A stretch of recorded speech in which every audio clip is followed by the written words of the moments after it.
আসসালামু আলাইকুম ওয়া রাহমাতুল্লাহি ওয়া বারাকাতুহু। জামিআতুন নূর আল আলমিয়া বাংলাদেশের ব্যবস্থাপনায় আদ-দাঈ সাহিত্য একাডেমি কর্তৃক আয়োজিত আজকের এই প্রতিযোগিতামূলক সেমিনারে আমি আমার বন্ধুদের সামনে আমার স্বপ্ন শীর্ষক আলোচনা আবৃত্তি করতে চাই। বিসমিল্লাহির রহমানির রহিম। ভারতের রাষ্ট্রপতি আবুল কালাম আজাদ বলেছেন, স্বপ্ন সেটা নয় যা তুমি ঘুমিয়ে ঘুমিয়ে দেখো, বরং প্রকৃত স্বপ্ন তো সেটাই যা তোমাকে ঘুমোতে দেয় না। আর বিশ্বাস করো বন্ধু, আমার স্বপ্ন আমাকে ঘুমোতে দেয় না।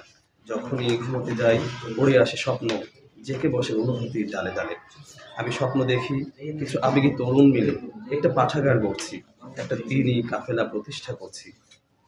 কিন্তু বারবার একটা প্রশ্ন এসে শুধু পেরেশান করে, কিভাবে হবে এসবের বাস্তবায়ন?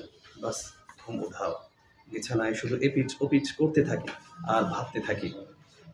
কত সময় কি হয় জানো, কল্পনার পেখম মেলে উড়াল দিই বহু দূরে, হারিয়ে যাই স্বপ্নের রাজ্যে আর ভাবতে শুরু করি, এই তো আমি এখন বাস্তব জগতে।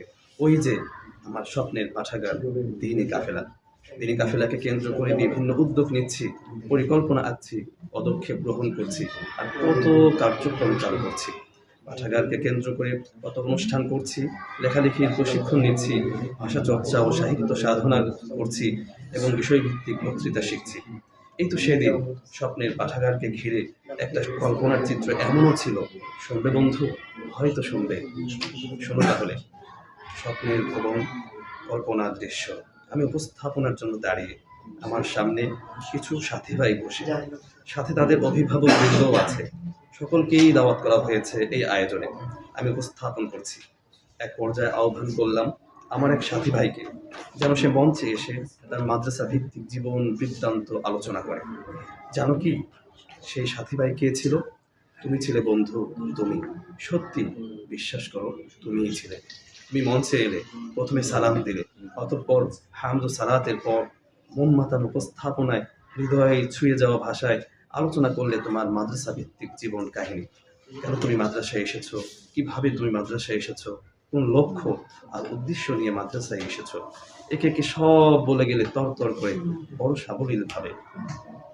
আমরা মনোযোগ দিয়ে শুনলাম, আপ্লুত হলাম, উদ্বুদ্ধ হলাম।